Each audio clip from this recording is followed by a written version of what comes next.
Hello YouTube, Edmod here with another Forza 5 video, and today we're going to be doing the Caterham R500. Last week I believe in Top Gear, James took around the Top Gear test track, the new Caterham, which is even more powerful than this Caterham R500.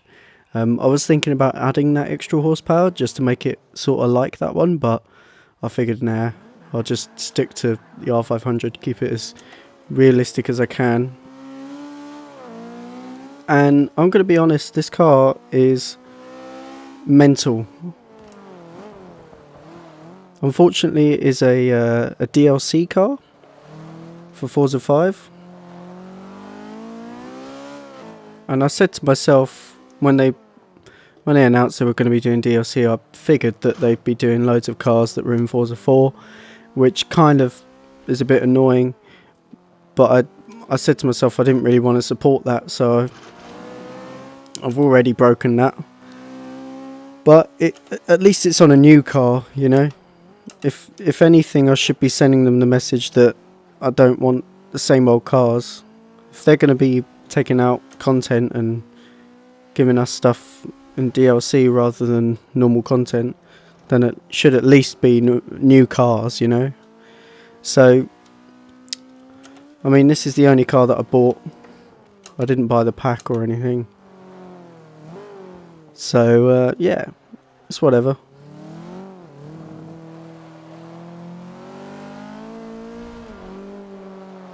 I mean, £2 isn't that bad.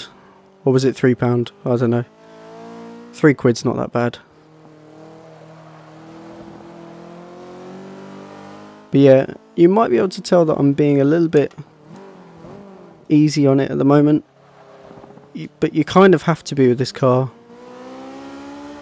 I mean, this car has a better power to weight ratio than a Bugatti Veyron, and it's not got that much horsepower. So it's very light.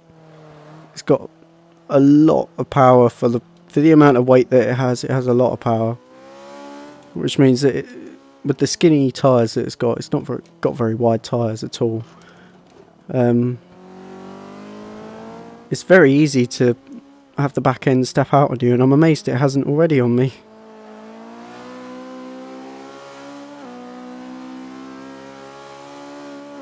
But you might be able to tell that I actually really like this car. Oh, it's tried to step out on me there. It's an amazing car, and I really admire Caterham for just still being... They're still building like really simple cars, and the main reason for buying a Caterham is just to have something fun. Something fun to drive. You can still buy them as kit cars, for God's sake, which is, you know, it just enforces their philosophy. I mean, it's all about just having fun in a car. That's what it should be about, you know. Lightweight, low horsepower, really fast. In some cases you might make it yourself. And fun fact, where I live is actually not too far from a place called Caterham. And yes, there is a Caterham dealership in Caterham. I'm not sure if... I should probably look up whether or not there is actually anything to do with the car company and the actual place. There might be. It might be something to do with the owners or something, or the founders. They might be from Caterham, or they might have the last name Caterham or something. I don't know. Perhaps some prior research to making this video would have been useful.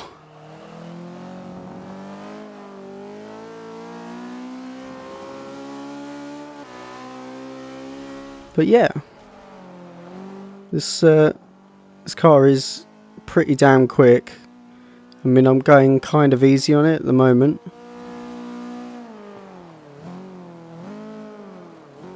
Just trying not to spin out, basically. Whoa. Nearly lost it there through the corkscrew.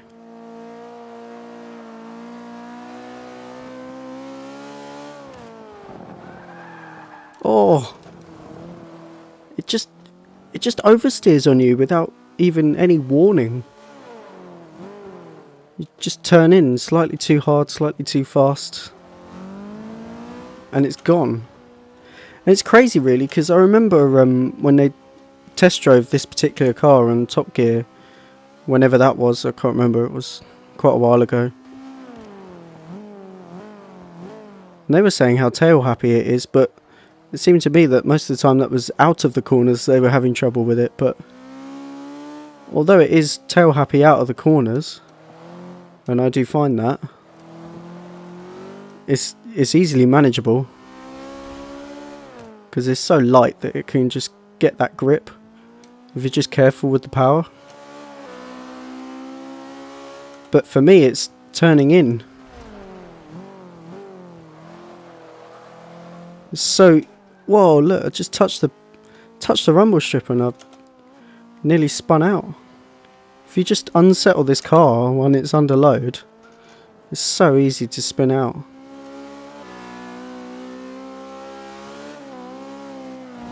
Wow, what the hell?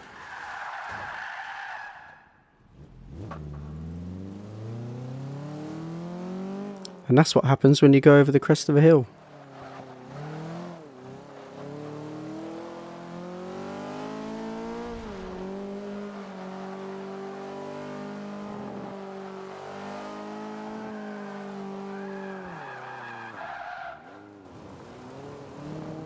Yeah, when I downloaded this car and decided to buy it, I was expecting it to be quite, you know, kind of easy to handle, seeing as it's so lightweight. There's so much grip there, and it doesn't have too much horsepower. It's got under 300 horsepower, so it's not too bad. But it is just an absolute handful. It's not as bad as some cars, but I think it's just what makes it worse is the crazy front end grip that it's got. If you try and catch the oversteer, then the snap oversteer that you get is just crazy. You cannot get out of it. Basically, if the back end steps out, you got to completely come out the throttle, catch it really gently and really precisely, or you will die. Basically, this car is trying to kill you every time you enter a corner. And every time you go over the top of a hill as well. Look, just like that. See? I got counter steer. I got oversteer even. Tried to counter steer and immediately it just zipped the other way. And I know it's going to happen every time, but you can't stop it.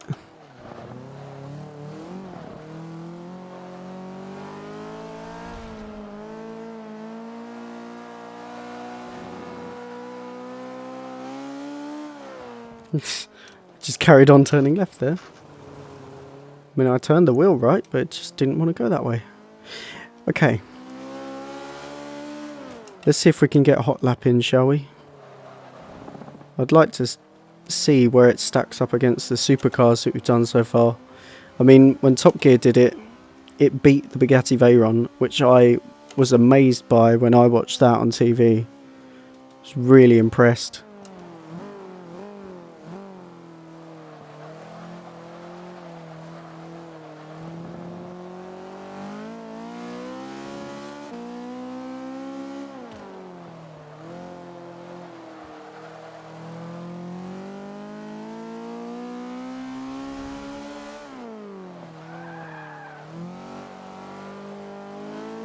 Bit of oversteer coming into the corner there. I don't think it slowed us down too much.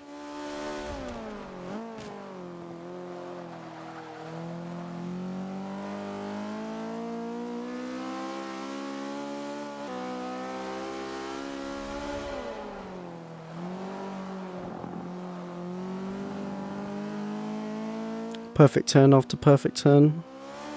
4/10 up on our best so far.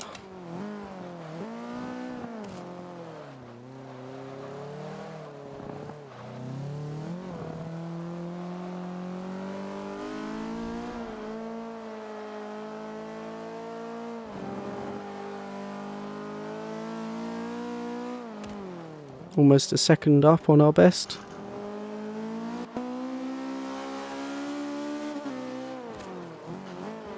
Forgot to clutch on that upshift then properly, but it's okay.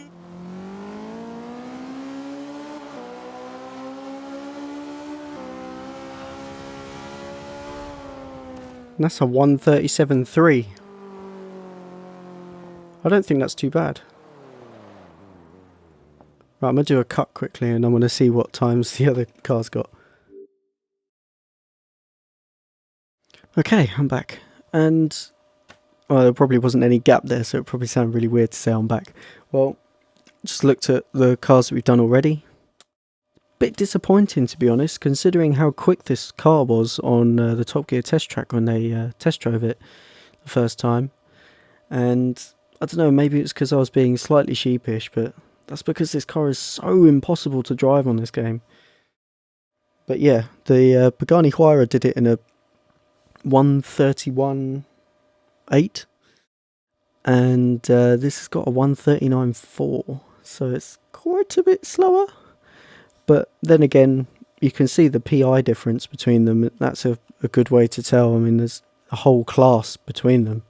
So maybe I just need to try a few other cars and see how this car stacks up against other cars. I mean, if you go by Top Gear, it's like, oh my god, it's faster than the Bugatti Veyron. But then again, a Bugatti Veyron can't turn around the corners. So we'll just have to see in the future, see what else I can come up with. I mean, I've had the comparison of the P1 versus the Huayra, so maybe next time I need to compare this to something.